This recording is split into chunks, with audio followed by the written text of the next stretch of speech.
Hello, and welcome to the Disability Power Series hosted by Disability Lead. Thank you for joining us for our annual celebration of disability leadership, featuring special guest Dr. Mary M.J. McConner. We are so glad to have so many of our members, fellows, and friends joining us this afternoon. I'm Claire Killey, and I'm the Education and Learning Services Manager at Disability Lead. I use she, her pronouns, and I'm a white woman with brown and slightly gray hair, joining you from my home office. Today's program includes ASL interpretation and CART services. While you can access auto captions right here in Zoom, we're also providing a stream text link in the chat where you can access CART in a separate browser. If you have any access issues or require assistance throughout the program, feel free to utilize the chat box to message DisLead support for assistance. This program is being recorded and will be available for public viewing in the coming weeks. Disability Lead's mission is powerful in its clarity. We increase civic engagement and build diverse leadership by nurturing and expanding a network of leaders with disabilities. At our core, we know that leadership is not a privilege reserved for a select few. It is a right, and it is essential to achieving justice, equity, and inclusion for disabled people everywhere. We make connections to opportunities for our network of over 250 disabled leaders, many of whom join the network by way of our year-long fellowship experience known as the Institute. The Institute is a unique opportunity for emerging and established disabled professionals to hone and develop their leadership skills among a network of passionate and dedicated peers.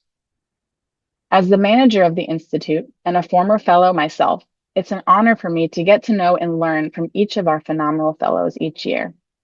I look forward to sharing a few special videos with you at the end of this program to announce for the first time ever our new class of 2026.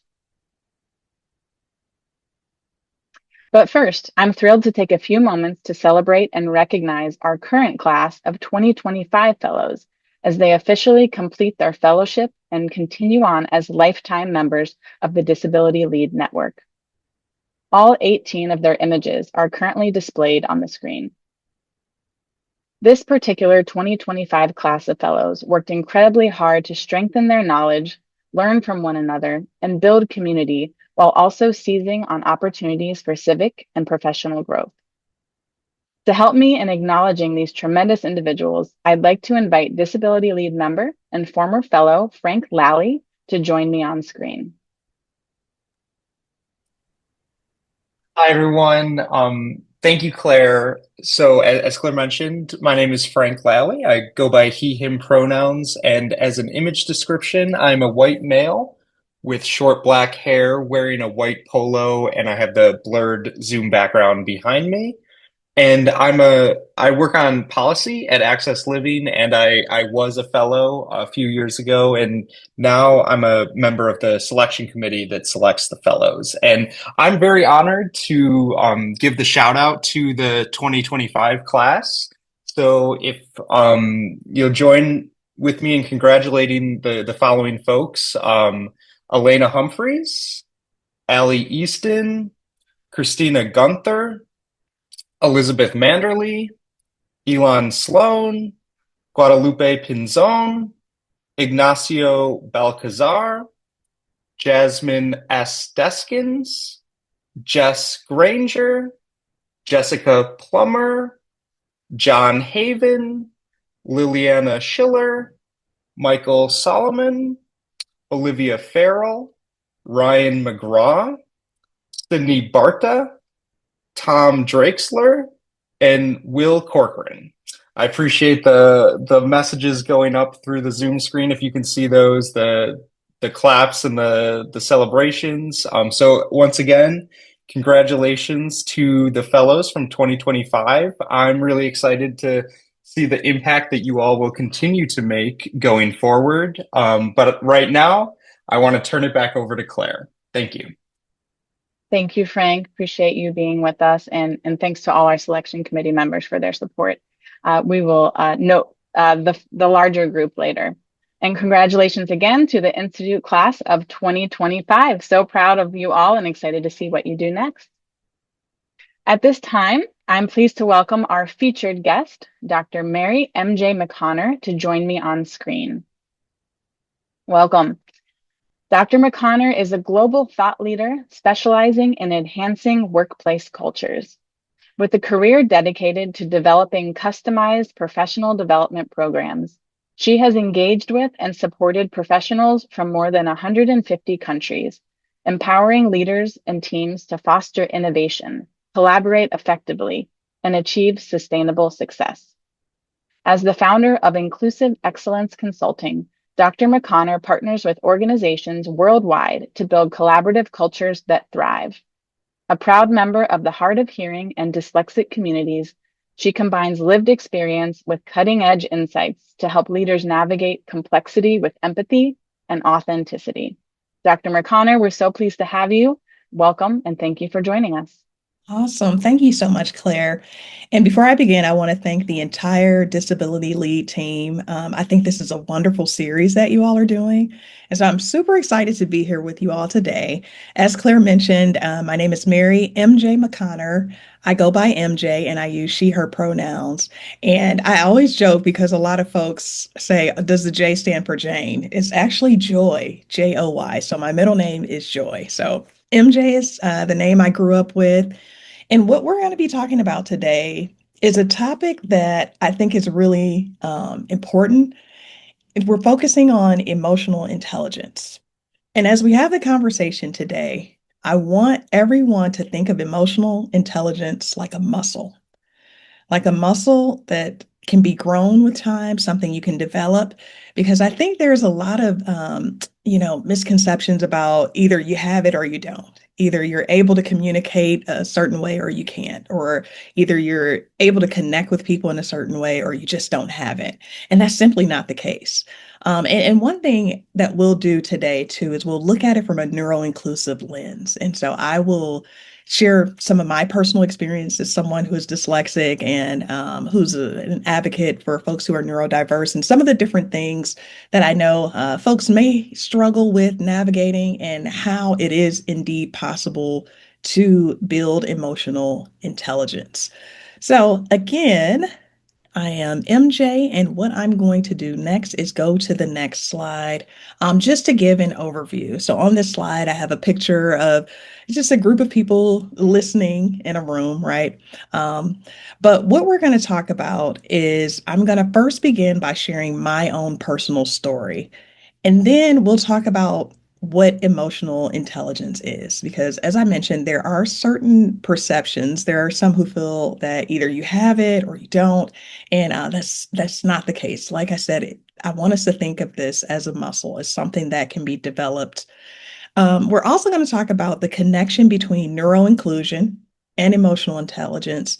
And of course, I think with any good presentation, you have to have some kind of practical strategies and takeaways. So I will highlight some of the things that have been effective for a lot of folks, not just in the workplace, but just effective in general as you think about how to best communicate, how to best engage with others.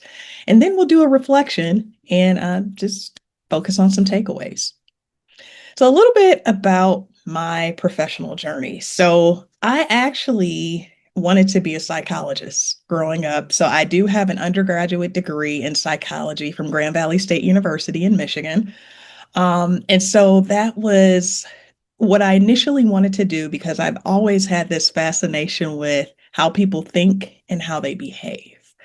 So I did not end up becoming a psychologist though. So I actually decided to go the higher education route because during my senior year of my undergraduate studies, I did an internship and it was probably the best thing that could have happened, right? Because it exposed me to the student life office. And I just fell in love with student life and I fell in love with multicultural affairs and that entire division.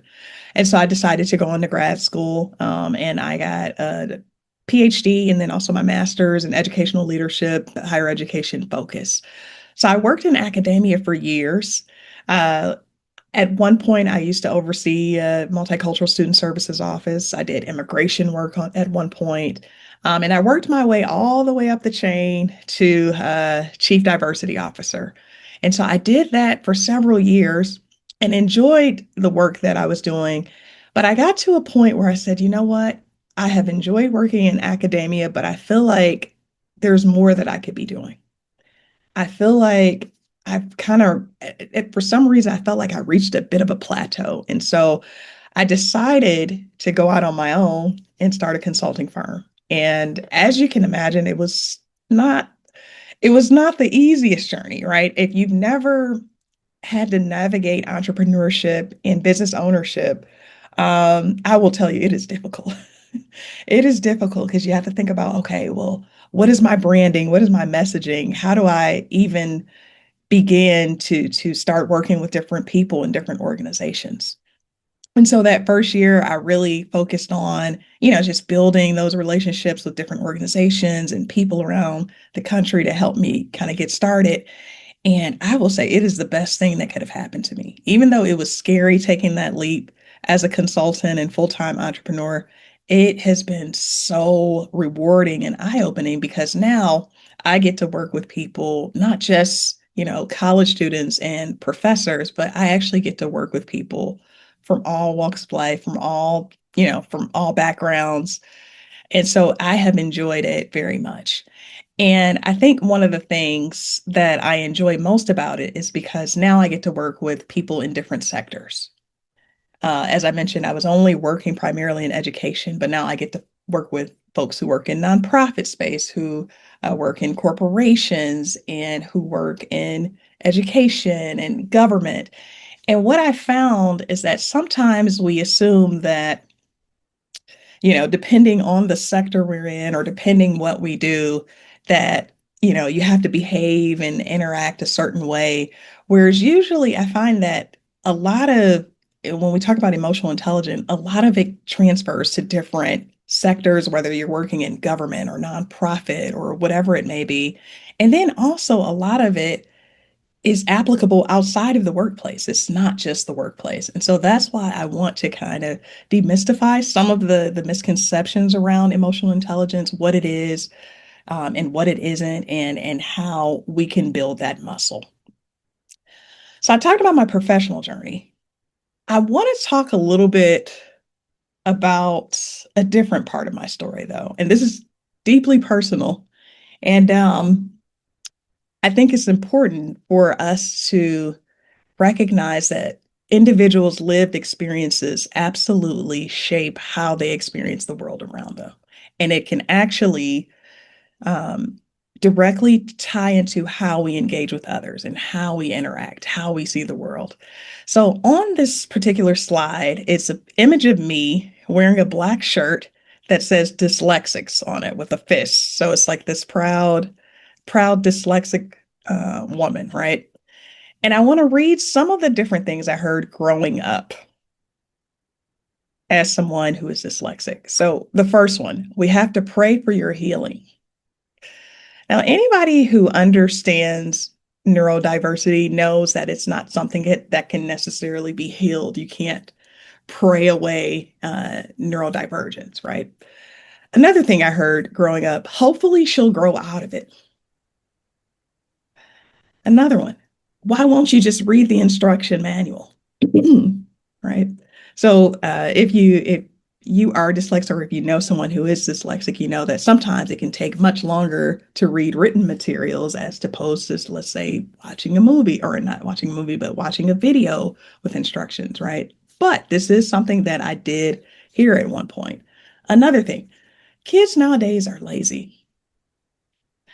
And I want to say this. At the time, you know, these comments obviously are hurtful, right? But I think now that I know what I know, because there was just such a lack of information in some regards, I think people didn't necessarily always have bad intent when they said these things, even though it did hurt, right? But I think it's important for me to share this because so many people experience these different things. And it's important that we have a shared understanding of the impact that it can have, right? And I definitely want to read this last one. So, and this was something, a family member who actually said this to me directly. And they said, you know what, being a young Black girl in the US is already hard enough. Don't make it harder for yourself by being too open and honest. So just keep the dyslexic part to yourself. If you don't have to share it, don't share it.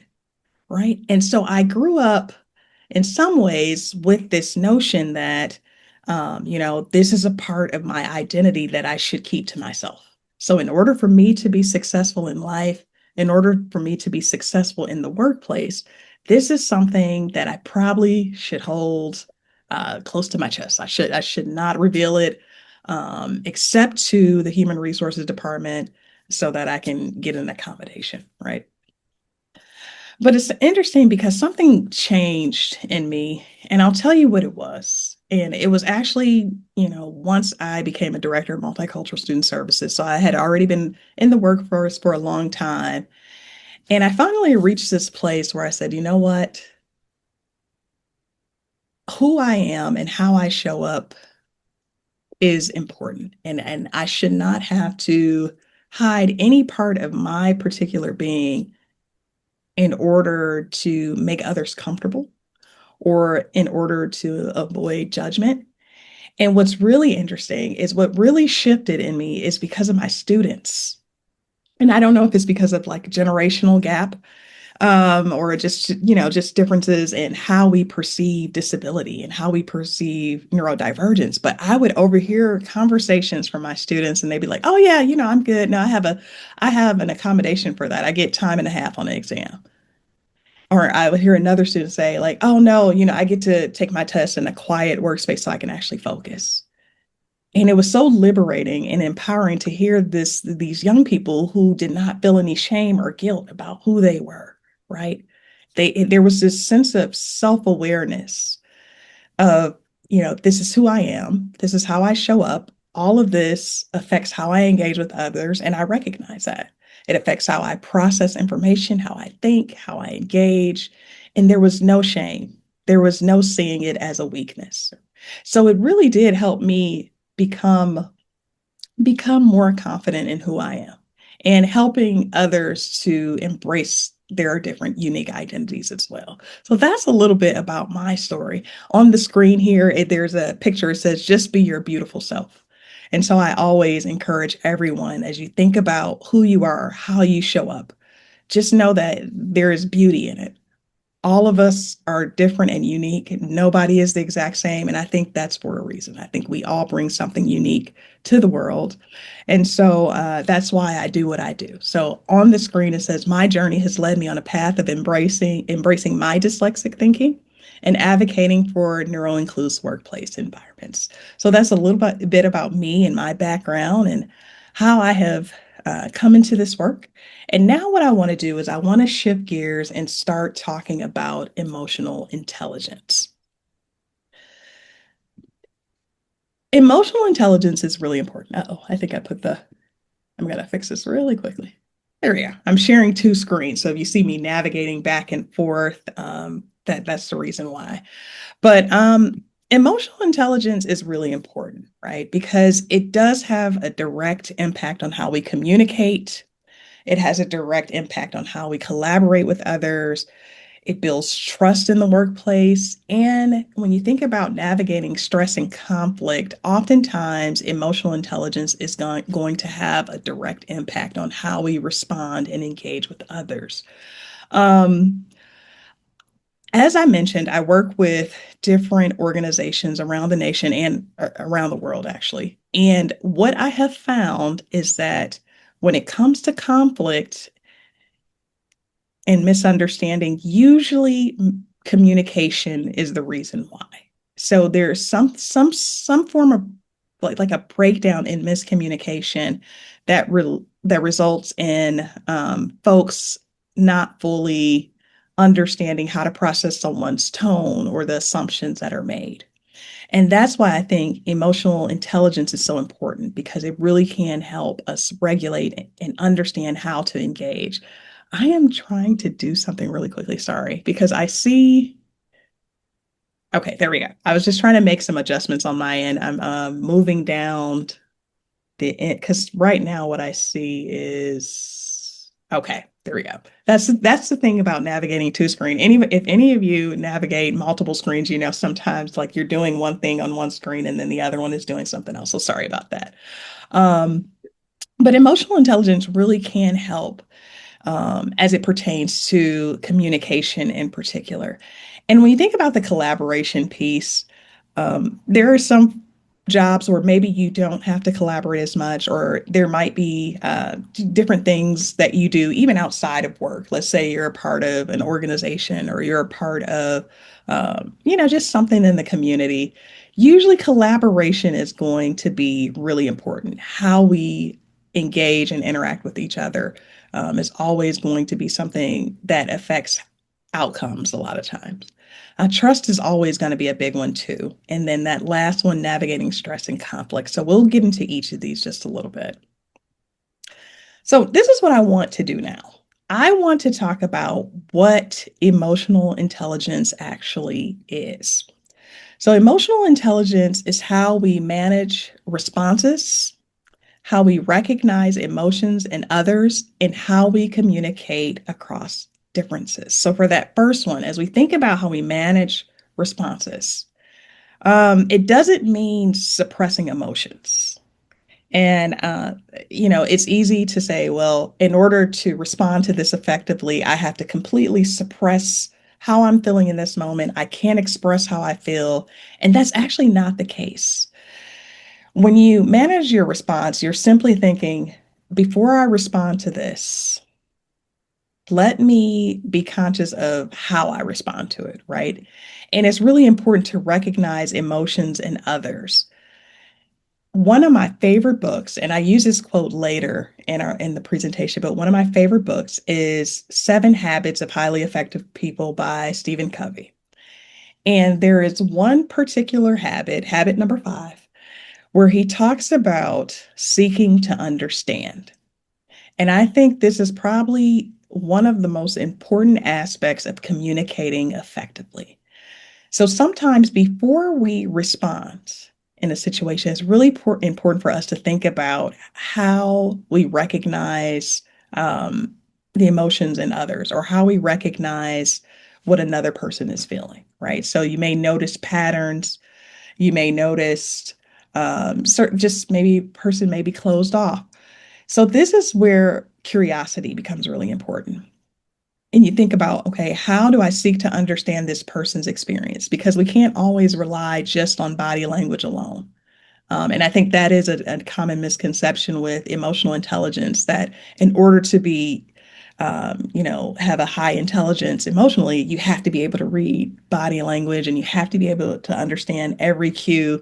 And that's not the case. Sometimes it's as simple as saying, hey, I notice you seem to be a little closed off, or I noticed when I said this that you responded this way. Can we talk more about that? Can you tell me more about how we can work together or engage more effectively? And the communicating across differences, I think it's really important to lean into this as well, because oftentimes communication can be cultural. It can be based on personality, neurotype. It's so complex, and sometimes we oversimplify how a person may respond. And sometimes it's easy to project what we think others may feel based on how we would respond to a situation. And so when we go in recognizing that every person is different, everyone has different lived experiences, they have different cultures, they have different communication preferences, that makes it easier to understand as well. It's a lot easier to seek to understand when you recognize that every person has different ways of processing, thinking, and they have all of those unique lived experiences that shape how they experience the world. So now let's go into what emotional intelligence is not.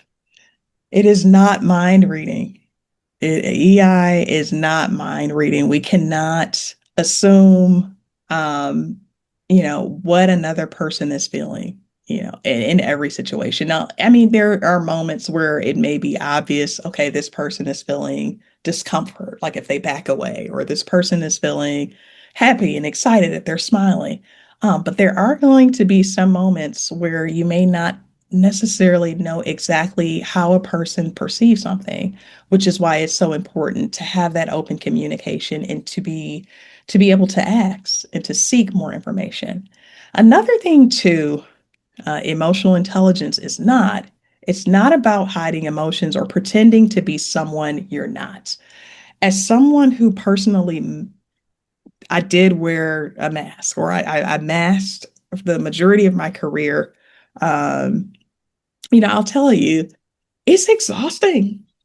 Masking is exhausting. Um, and I think sometimes we do it out of fear of not being able to fit into a certain environment and wanting to fit into that environment as best as possible. But we also risk draining ourselves by not being able to communicate and not being able to say, hey, this is how I would work best. I'll give a very specific example. So I talked earlier about being dyslexic and how if I have the option between having to read something or having to, let's say watch a video or a tutorial, usually I'm going to go with the tutorial watching option, right? Or listening. I love audiobooks.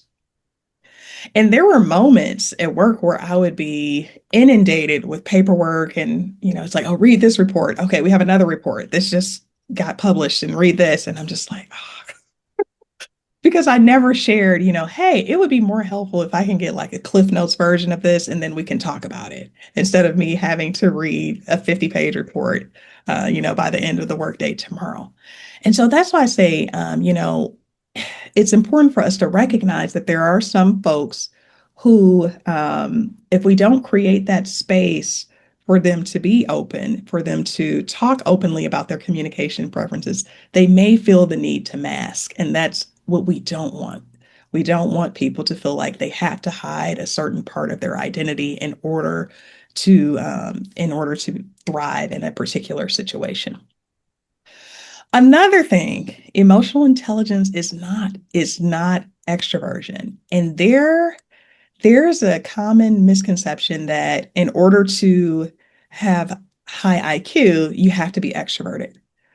A lot of folks are not extroverted. I'm not an extrovert technically. I am technically an introvert. And I think I've learned to be more outgoing with time. I've learned to be more engaging and interactive because, I genuinely love being around people, but I'm one of those people I have to have downtime to decompress. And there are a lot of folks in the world like that. And so a lot of people assume that in order to have high EI or emotional intelligence, that you have to be extroverted. And this is not the case. This is not the case at all. You don't have to necessarily be talkative or expressive because there are a lot of people who prefer to reflect quietly, they prefer listening, and they want to form thoughtful responses in a lot of situations. And so that is something for us to be aware of as well. There is no personality requirement for emotional intelligence either. And so, even outside of being extroverted as opposed to introverted, people have different personality types. Some are maybe more funny or humorous, and then you have people who are more reflective, like I said. A funny person can have a high EQ, just like a person who is more reflective and reserved, right, can have a high EQ. And you might hear me use EQ as well for emotional intelligence. But I think it's really important for us to recognize that. And then also the last one, this is probably the most important of the points here. It's not about having to fix yourself, right? We can't assume that just because someone is developing certain communication skills or they're learning and that they're necessarily broken in some way, right? As somebody who used to perceive myself as, oh, I have to fix this part of myself because I do struggle with reading, with time, as you learn to embrace different parts of your identity, you do realize, like, no, I'm not necessarily broken. I just process things differently. And it's important for us to see that in others as well. It's not necessarily about correcting your identity, it's just understanding your needs and what you need in order to be successful. So now I want to shift gears just a little bit and talk about the 5 components of emotional intelligence. And what I will do too is I will also talk about some other, I want to talk how it ties directly into neuro inclusion and inclusivity and accessibility in the workplace as well. So here you see 5 components of emotional intelligence listed. So you have self-awareness, self-regulation, motivation, empathy, and social skills. So I'm going to talk about each. And I think, let me see. Okay, there we go. So I will start with self-awareness. Hey, MJ, excuse me, this is Yes. Claire speaking. I just wanted to pause for a moment because I Okay. lost view of an interpreter, and I wanted to Okay. make sure that anyone needing that service had access to that. So I just wanted to pause us for one moment while No we make worries. sure we have an interpreter on screen. Wonderful. Thank you. It looks like we have an interpreter back, and feel free to proceed. Thank you. Thank you. Okay, so we'll start with self-awareness. And so at some point, many of us take time to think about how can I how can I thrive, right? What do I need in order to be successful? And with self-awareness, this is the time where you really begin to understand your needs, you begin to understand your emotions, triggers, and your limits. And that is a good thing. I think everyone at some point benefits from taking that time to really understand certain patterns and maybe how you respond in situations. So that way you can continue developing certain communication skills.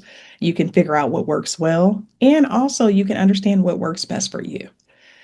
Self regulation is managing how you respond when emotions are strong. And this is really big. I know for me, that one of the ways I used to deal with conflict was not responding at all. And for some reason, I thought that was the best way to handle it. And, we all respond differently. And I would just say, you know what? I'm going to have a poker face. I am not going to respond to the situation. Maybe it will go away.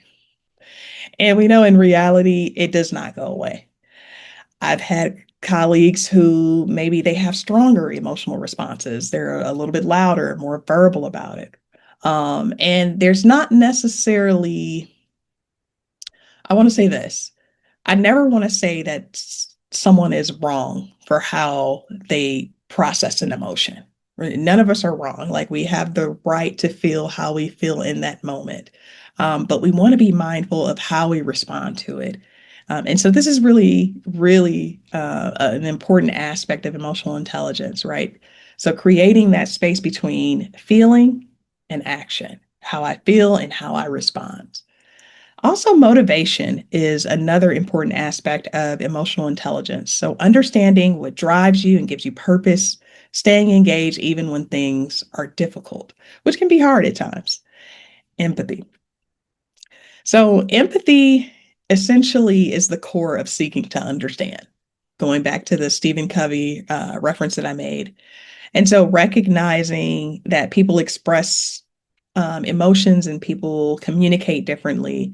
And so, empathy, what does that look like? It's not necessarily, having to identify specifically with that person's experience or having to try to live in their shoes per se, right? Because sometimes we'll say, "Oh, put yourself in that person's shoes." That's a common, phrase that's used, but it really is more about curiosity, listening, and respecting that person. So taking that opportunity to understand exactly, how they're feeling in that moment by allowing them to express it. One thing I want to say here too with the empathy piece, because for some folks there are some folks who may struggle with understanding certain emotions. And then there's another end of that spectrum where you have folks who identify as empaths, right? We also often hear that term. And maybe they take on exactly what that person's feeling, or they can't help but to feel a deep emotion connection to it, right? And so sometimes we have to be mindful of how we respond, whether we have a hard time processing the emotion or processing exactly how that person is feeling, or whether we're on the other end of that spectrum as an empath and we're taking on all the emotion, because that can be exhausting sometimes as well. So finding that balance and that being able to regulate and say, okay, I know if I talk to this person about something traumatic that happened in, their lifetime, this may be a trigger for me.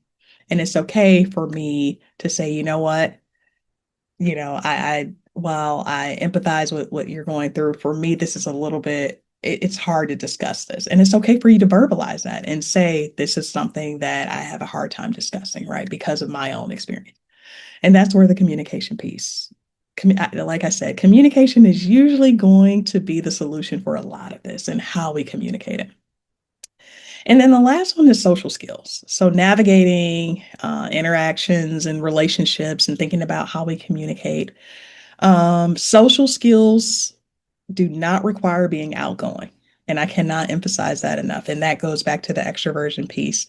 Oftentimes, when we think of emotional intelligence, we assume, you have to be extroverted, you have to be outgoing, and that is not the case. So it is important to think about communicating effectively and with clarity. And the goal is not to be performative, never to be performative. So these are the 5 components of emotional intelligence. When we think about it from a neural inclusion lens and thinking about how emotional intelligence and neural inclusivity intersect, I think it's really important for us to recognize that people have different strengths, they have different challenges, and that we should not take a one size fits all approach to we how we interact, how we communicate, and how we engage with others. So you think about the different processing styles, right? Some people process information best, by thinking before they speak. So they may take that time to say, you know what, let me think about this for a minute. And that doesn't necessarily mean that person is being dismissive. They're simply thinking about how they want to respond before they engage. You have some folks who engage better through writing versus talking, whereas I tend to be the talking versus, a lot of extensive long emails and writing, and that's okay. Whatever that preferred communication style is, it really does help that person process in the best way that they can process it. And some people like structure and predictability. And so it's important for us as we engage with colleagues or as we engage with folks who we work with on a day-to-day basis, or folks even outside of the organizations we work with, that we have this understanding. One of the things I know a lot of organizations do is they do different assessments. And I'll say I do feel like some of the assessments are better than others. So I think about the DISC assessment, for example, which is it basically measures your preferred work style, how you work best. And I find that a lot of times this can be effective. This is an effective tool for people to understand certain strengths that they have, certain challenges that they have when it comes to engaging and interacting. And one of the things that I think is really helpful is when you do these kind of assessments is to share the results with others and to say, I identify as an I, right? I is influence on this assessment, or I identify as dominance, right? This is my results. And to talk about, just based on that, this is what came back in terms of results. And this is how, people typically engage when they do have this work style. While also recognizing, though, this is really important, while also recognizing, yes, there might be some shared traits amongst people who have the same work style, but that does not mean that they're going to have the exact preference on how to engage, how to work in the workplace, right? So we still have to recognize individual differences. But I do think there's some value in understanding how we work. And you think about different communication styles, right? And the reality is you're going to always have folks who prefer different ways of communicating. That is always going to be the reality, right? So you think about direct versus indirect communication. You think about some people are more expressive, some are more aren't as expressive. Some prefer verbal, written. So all of this really does help us think about neural inclusion and EI in a way where we're being as inclusive as possible. One of the things I think is really important for us to think about too. So I'm on the next slide and it says experience versus expression. And there's a gentleman who's at work. He has his laptop open, but he has his glasses off and he has his head on his arm because he's either exhausted or he's tired. There's some form of fatigue going on there. And so we have to think about how emotional experience and emotional expression are not the same. So how someone feels internally may look different from how they express it externally. Um, what we see on the outside is not always a good indicator of what's happening on the inside. So describe the person in this picture, right? He's laying down. And we could assume a lot of things. We could assume, oh, he has his head down because he's exhausted. That may be the case, or maybe he has his head down because he just needs a moment to process. Maybe he's taking a quick nap, although he probably shouldn't be napping at work, but we don't know, right? There could be a lot of things, right? And so sometimes we have to be careful when we read into how a person visibly expresses themselves, right? And that goes back to the question. So you think about seeking to understand. This could be an opportunity to ask, hey, are you just taking a quick break? Is there something I can do for you? Is everything okay? And he may respond in several different ways, but it is up to us to seek that information and to make sure that we don't necessarily assume that based on a person's facial expression or their tone or their body language that they're experiencing something that they may not be experiencing. So we always want to seek to understand. Also, I think traditional emotional intelligence falls short on over-reliance of nonverbal cues. I remember growing up that I remember actually I had a teacher who she would always say, well, body language is more important than anything. You could say one thing, but if your body language is not in line with what you're saying, then it doesn't matter. It negates what you're saying. And while I don't think she was necessarily 100% wrong, I do think because people process things differently and because they experience things differently and they respond differently, that is not always the case. There are going to be times where, yes, nonverbal cues um, and how you feel emotionally, they do, there could be some obvious expressions going on, right? Like, so I use happy and excited as an example, right? So when a person is genuinely excited and they're happy, and it shows up, it manifests as a smile or a laugh, you can assume, like, yes, the body language and what they are feeling is in line, right? But there are some folks who feel joy, they feel happiness, but they may not necessarily show it in the same way as others, right? We think about nonverbal cues, and often we focus on eye contact, facial expressions, body language, tone of voice. And these are all important cues, but we have to remember that not everybody is going to show the body language in a way that we might necessarily show it. And going back to that cultural piece and thinking about differences, right? For some folks, a head nod may mean one thing. So if I nod my head up and down, in the USA, usually when we do that, that means yes.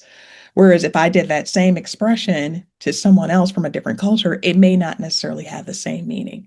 And so that's why it's really important for us to think about it holistically, think about it from cultural standpoint, as well as thinking about it from a neuro-inclusive standpoint, recognizing that everyone is different and some people process things differently. So, what's the solution? What is the solution that can work for pretty much most workplaces that can work for pretty much any organization that you're a part of, anything that requires you to engage and interact with most people. And like I mentioned before, it usually comes down to communication. Clear communication is going to always help alleviate anxiety and misunderstandings, or not always, but it typically does, right? And so just saying expectations out loud, avoiding vague language, summarizing key points, and just being clear with exactly what you're wanting to express is usually going to help create an inclusive environment. Also, setting boundaries is another form of emotional intelligence because they help people manage energy. Um, yeah, and those boundaries can look different for different people. I had a colleague, I have to share this story. I used to have a colleague, and she was so much fun to work with, but I could always tell when she was not in the mood to engage. And because the way her office was located in our office setting, she was like right in the center kind of. So people kind of came to her space to hang out and we would have a lot of conversations. And so she would do this thing to let us know she was tired of us. And she was very polite about it, but she would say, well, you all, that was a great story. All right. Well, time for us to get back to work. And knowing her, I knew there was no malice behind that. I knew that there was no bad intent, right? It was simply a cue to say, all right, let's wrap this up. So I need to get back to work. And you all, hanging out in my workspace is distracting. And that's okay. You are going to have folks who respond differently in different situations. And that's just one example. But I think because we knew her and because she was very clear about what works best for her, because she told us there would be times where, if it's too much conversation happening around her, she does not work as well. Like she can't focus. And so because we knew that and we recognized that, we honored it.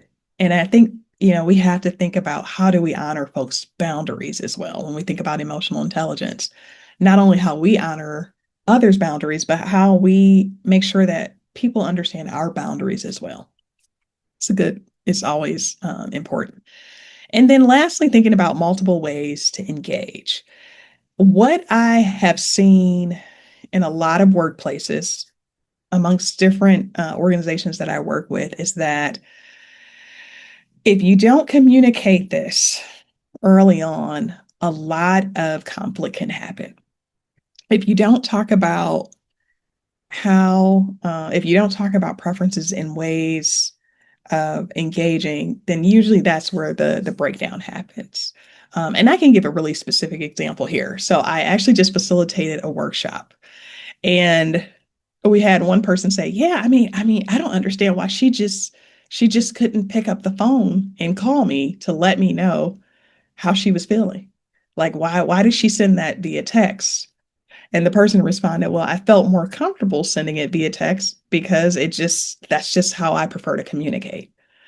Um, and then, somebody else said, "Well, I wouldn't have done either one of those. I would have done it face to face. I think a phone call is not appropriate, and neither is a text, right?"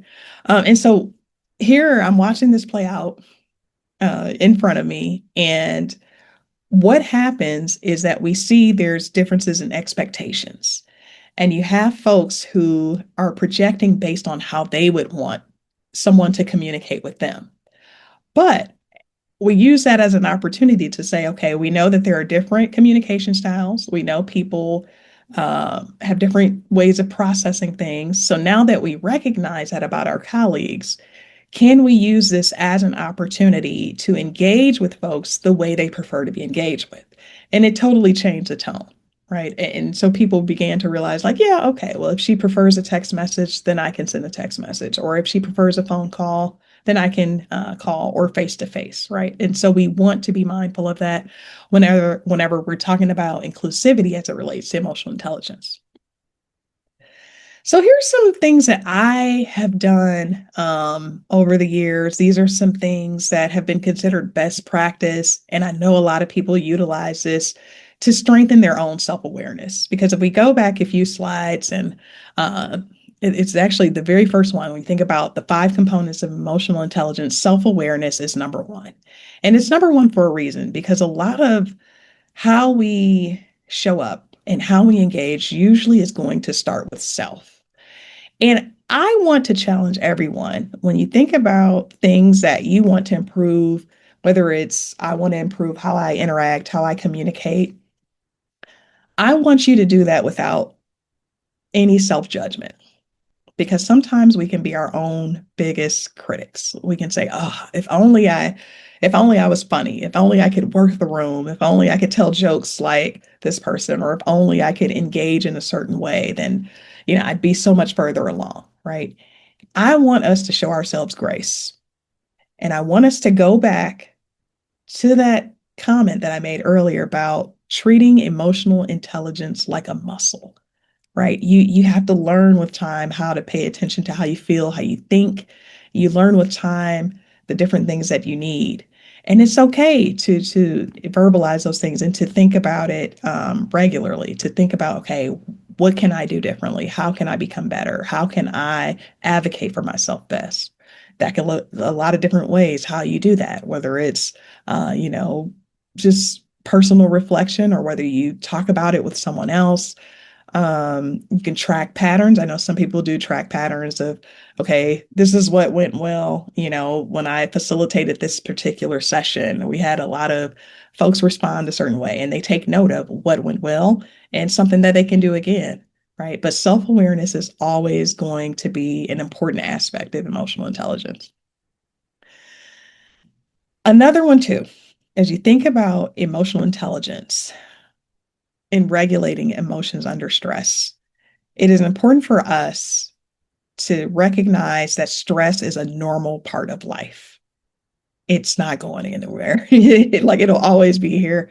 But when you think about how you respond in those stressful moments, that's where that's where it often matters, right? And so you think about regulation is about creating space between feeling and action, and it's not necessarily about eliminating emotion.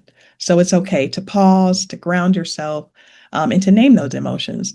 And some of the things that I always recommend for folks to do, because sometimes it can feel overwhelming to think about, well, how do I regulate emotions under stress? What does that look like? And it's okay to learn different techniques. So there's so many different resources out there. Some people like to, just go to therapy. Some people like to read self-help books. Some people like to interact with others and to learn about some of the techniques they're using.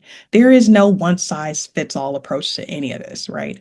But it is important to recognize, and it does take a certain amount of self-awareness to regulate your emotions under stress. And then another one, I think it's equally important as all of them, is advocating for communication preferences.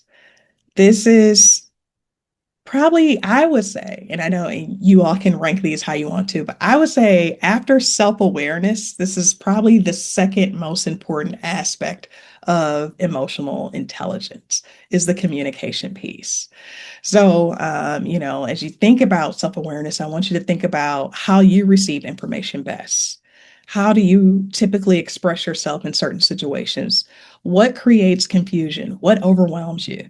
Do you have preferences that change depending on the situation, like communication preferences? So maybe you're in one setting and you communicate more effectively one way, but when you're in a different setting, you communicate differently in another way, right? And creating the opportunity for others to share their communication preferences as well. So simple statement, it could be as simple as I process information better in writing, or sometimes I need a little bit more time before responding. It helps me to have clear next steps, right? And so the image I have on the screen is the image of two gentlemen talking, and basically they're just having a conversation. But I want us to think about that as well. So as we wrap up, it's a few things that, if you don't remember anything else, because it is a lot of information, and we will make sure that everyone has access to the slide deck. But I want you to remember this: to seek first, to understand than to be understood, going back to Stephen Covey, because this is the essential component of emotional intelligence, really seeking to understand others' experiences.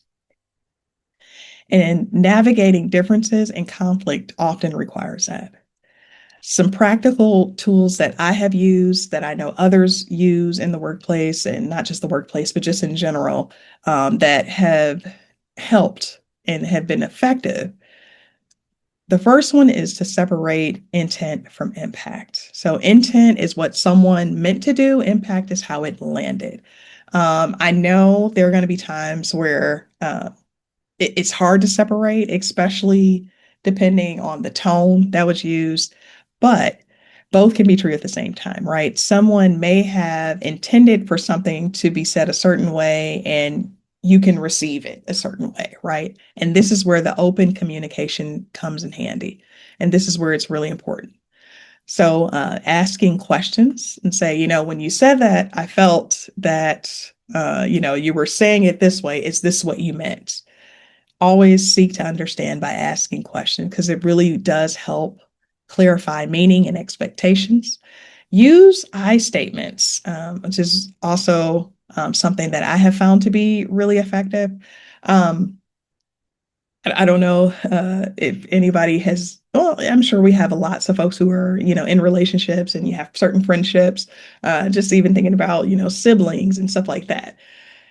You'll notice when you say, well, you did this and you made me feel this way. And when you did this in this situation, you may get a certain response, right? That person is usually going to feel a sense of like blame. They may put a wall up, as opposed to saying, well, I felt, or when this happened, this is how I perceived it. This is how I felt in that situation. It does typically change the tone. It changes how a person uh, navigates that conversation. And so it's really important to think about the I statements. And then another effective strategy is summarizing understanding. So restating what you heard, making sure that you genuinely, that person genuinely knows that you are seeking to understand exactly what they're saying. So what I'm hearing is, or just to make sure that I'm understanding what you're saying, this is how this is what I'm hearing that you're saying, right? So I know all of these seem like, well, yeah, yeah, that makes sense, but you'll be surprised. There are so many folks who just need just like basic tools to make sure that they're able to navigate these conversations effectively. Because for some people, what may seem like, oh yeah, I do that all the time. Other folks, it may take a little bit of work and practice. So that is something that I think we have to recognize, that we're all on this journey at different, I guess you could say, different areas of the journey or different stages of the journey. But it is a journey, and it is a muscle. So as we close out, I want us to reflect on two questions. I want everyone to think about these two questions. This is my homework for the group. But what is one emotional habit that you would like to strengthen? And then I want you to think about what helps you feel grounded. Because the self-awareness piece is always going to be important. Understanding who you are, how you respond, how you communicate best is going to help you navigate so many different situations. And what I tell folks, I actually just had this conversation with someone. I said, we cannot predict how someone else is going to respond, but we can absolutely show up wholly, and we can absolutely regulate how we respond and how much we seek to understand that person's experience by asking the right questions, by seeking to understand, by thinking through some of the different things that we can control, right? So some of the key takeaways: your way is valid, right? Whether you're extroverted, introverted, whether you like to process information, you need a little more time, or whether you ask questions right away, just, we are all individuals and we all show up differently. And it's important for us to remember that. Again, EI is a skill that can be developed, enhanced over time. It is a muscle. and inclusive EI benefits everyone. So I hope this was helpful. Please feel free to use this as a resource. Please feel free to use it as a conversation starter. If you have a group of folks that you want to talk to about this topic, or if you feel like it would be helpful in the workplace, you are welcome to take some of these ideas, because essentially we all want to engage. We all want to be better at engaging and interacting, and we want to do things effectively, right? Most of us do. And so please feel free to use this as a resource. And on this last slide here, I have my information. And so I am on LinkedIn. I'm pretty active on LinkedIn, so feel free to connect with me there if you'd like. I have my website listed. It's www.ieconsultingfirm.com. And then I also have my email address listed, and we'll make sure everyone gets a slide deck. But I want to thank you all for your time and attention today, and thank you for this opportunity. And I hope everyone has a great rest of your day.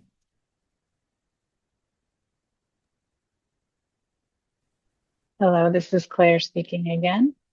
Thank you so much, Dr. McConner. This was a very, very practical session, and I know that so many folks in our group here will really be able to utilize what you've shared. All of these notes are really directly related to impactful leadership, so I'm excited to hear the takeaways from folks and how they'll apply these learnings to further impact their workplaces and communities. So thank you so much, Dr. McConner. Pleasure having you with us today.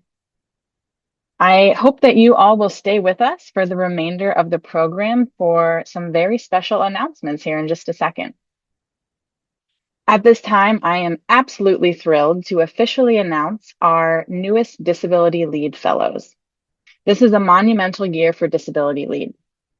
After 10 impactful years of running the Institute in Chicago, 2026 will mark our first year of Institute expansion via our new chapter in Southwestern Pennsylvania.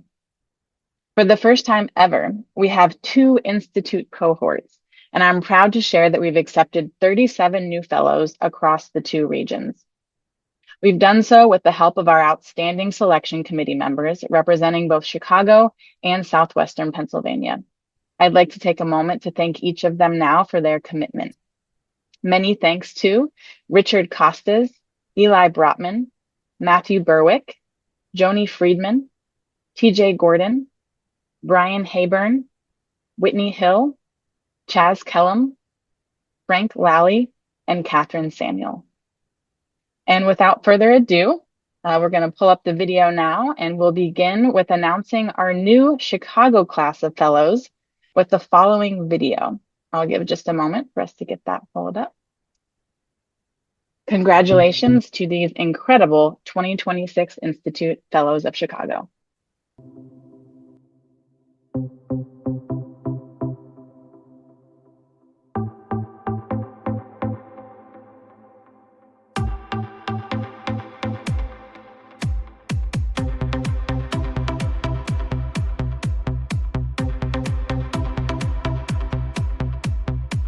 Hello, my name is Alicia Howell and I use she, her pronouns. I am a technology and entrepreneurship education consultant, and I'm looking forward to hearing the stories of other disabled professionals, and I hope that will make me a better advocate as well as better embracing my own disabled identity. Hi everyone, I'm Barbara Kaloff and I use she, her pronouns. I'm the Director of Development at Access Living. I'm really excited to connect with everyone in this cohort, learn from each other, and strengthen how I bring a disability perspective to both my work and the community.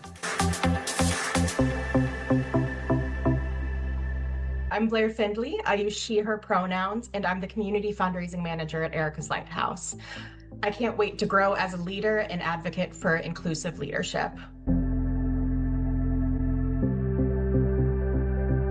My name is Elizabeth Pelkaska.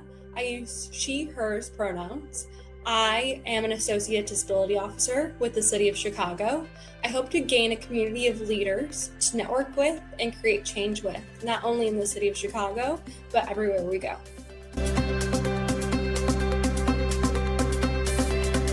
Hi, I'm Emily Soriano. I use she, her pronouns, and I'm the Advocacy Manager at Change Illinois. I'm looking forward to uplifting the voices of socially marginalized communities.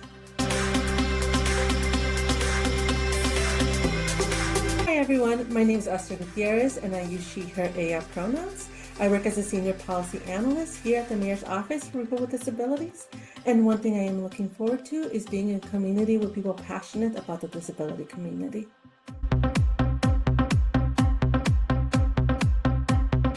This is Ileana Haven. My pronouns are they, them. I'm a Latinx artist and disability justice housing organizer at Access Living. I'm super excited to build up my network of friends and learn alongside everyone to become better advocates.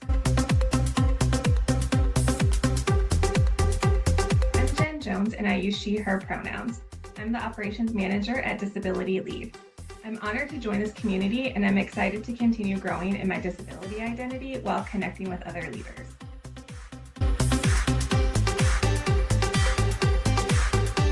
Hi, my name is Jill Zakon. The pronouns I use are she, her. I am a licensed clinical social worker and a trauma-informed therapist. I am super excited to learn from, support, and collaborate with my cohort.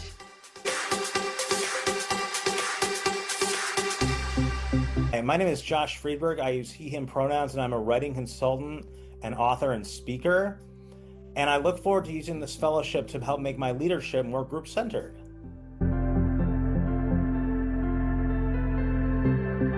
Hi, I'm Lauren Schreiro. I use she, her pronouns. I work as an attorney and community engagement manager at Equip for Equality. Through this fellowship, I hope to deepen my skills as a connector and problem solver to drive meaningful change in our city and beyond.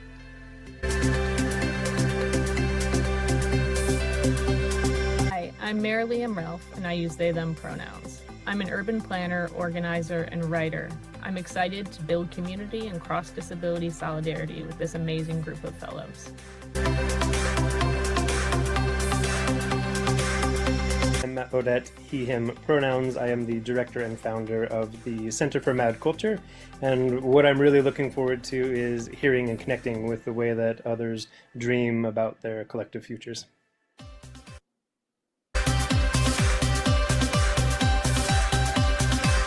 My name is Neha Modi. My pronouns are she, her. I'm a business development executive, and I'm looking forward to learning, connecting, and growing with this incredible community.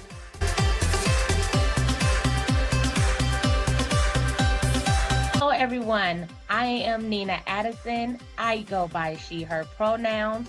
I am the co-founder of Homeschool Helps, and I am so excited to not only build my network and make great connections, but also meet amazing new professionals.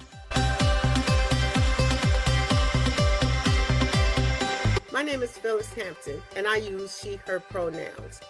I am an advocate for individuals with disabilities, and I am excited to learn strategies to bolster the capabilities of people with disabilities. I'm Susan Proct, and I use she, her pronouns. I'm the Fair Housing Testing Coordinator at Access Living. I'm so excited to advance disability justice by building community and growing my leadership skills and professional network.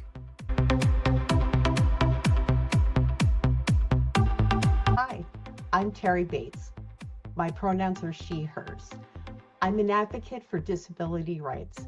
I'm excited and grateful for this opportunity to collaborate with disability lead mentors and fellows to widen my professional circle and to transform our ideas into action.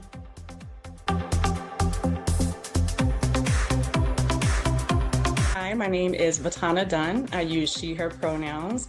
I'm a clinical trial financial manager at Lurie Children's Hospital, and I'm excited about getting to know my cohort, building community, and also becoming a stronger advocate, both in and outside. I'm Jared Tua, and I use she, her pronouns. I'm a social media strategist and a disability activist. I hope to expand my leadership skills and connect with other advocates who are driving change in their communities.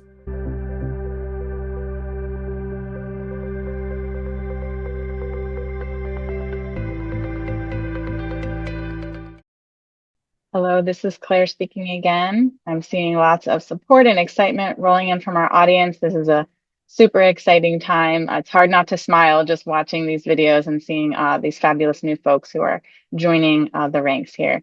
I'm pleased to, at this time, to help me in announcing our new Southwestern Pennsylvania class. I'm pleased to welcome Jess Granger, Disability Lead's Regional Director of Southwestern Pennsylvania, to join me on screen. Welcome, Jess. Thank you, Claire. Hello, everybody. I'm Jess Granger. I'm a white man in my early 40s with dark hair that has a little more salt in it than it did when I was younger. I'm bearded and wearing a gray sweatshirt. Thank you for welcoming me to be part of this special moment. As Claire mentioned, this is a game-changing year for Disability Lead in Southwestern Pennsylvania. This is a region that is rich in innovation, good intentions, and young leadership, the last of which we're excited to cultivate. As we've launched our local chapter, I've been continually impressed by the folks we've met, including our new group of fellows, who we are excited to share with you today. In this moment, in this larger national context that we're all living through, I couldn't be more proud or optimistic about the future of disabled leadership in this vibrant region. Congratulations to these incredible 2026 fellows, the inaugural Institute class of Southwestern Pennsylvania.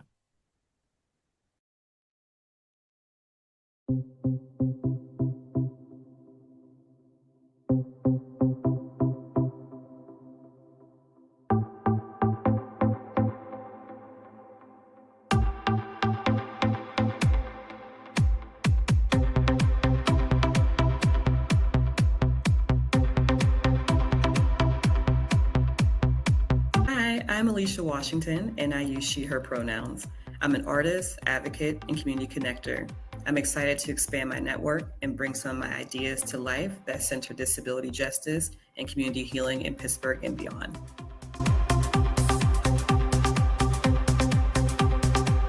Hi, my name is Alyssa Freeman. My pronouns are she, her. I'm a playwright and disability advocate, and I'm excited to meet new people and learn from other professionals. Hi, my name is Kate Lee. I use she, her pronouns. I'm the Navigation Program Manager at Elevate NP. I'm excited about this fellowship because I have the opportunity to turn lived experience into leadership. I'm excited to connect with peers and to advocate together to build more inclusive systems. Hello, my name is Cheyenne Hennon. I use she, her pronouns. I'm an artist, advocate, and clinical research coordinator at the University of Pittsburgh. I'm looking forward to building my community and strengthening my leadership skills.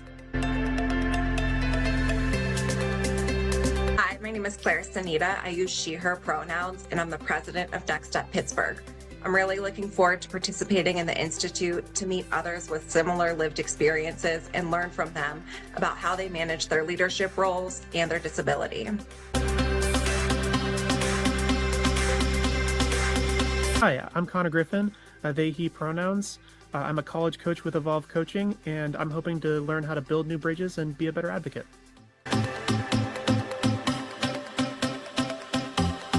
Hi, my name is Hunter Steinitz. I use she, her pronouns, and I'm a youth engagement specialist at Patton.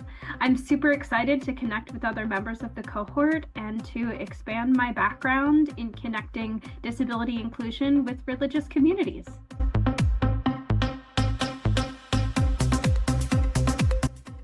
Hello, my name is Jeff Lucasina, and I use he, him pronouns. I am a fundraising consultant, and I'm looking forward to being part of the Leadership Institute in the coming year.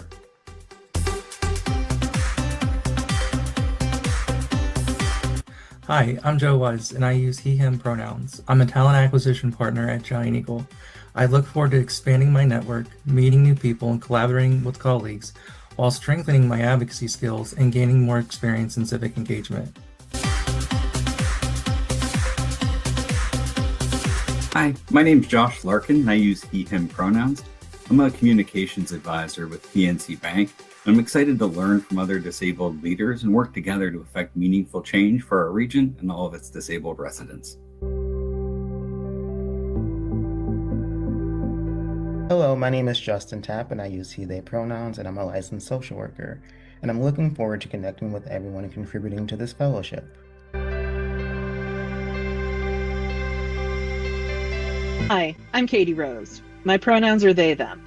I'm an artist and the Director of Operations for the Pittsburgh Center for Disability Justice. I look forward to finding ways to expand my network and use those connections to uplift disabled people around the region.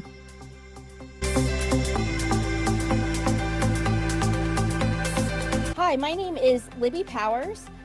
I use she, her pronouns, and I am a disability activist and DEIA consultant. I am most looking forward to developing stronger relationships with other professionals in the leadership space.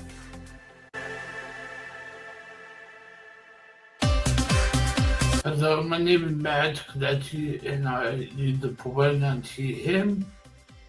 I'm a community organizer, and I'm proud to be a part of the fourth cohort that Disability Lead had done in Pittsburgh, and I'm happy to see what Disability Lead programs can bring to our beautiful city.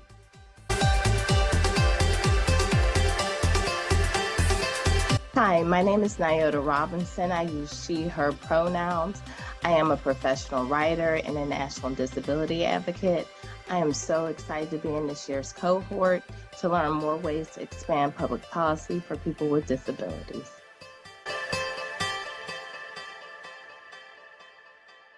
Hey y'all, my name is Sammy Walker Herrera. My pronouns are she, they, and I'm founder, public speaking trainer, and ADHD coach with Speak Y'all. I'm so excited to join this cohort to deepen my own disability identity and gain more insights on how to create accessible and inclusive communication training.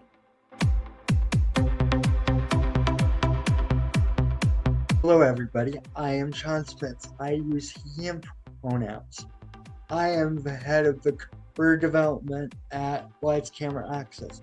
I am so excited to be a part of this cohort, as it not only is going to expand my networking skill, but it is also going to help me expand the networking skills of others going through similar opportunities.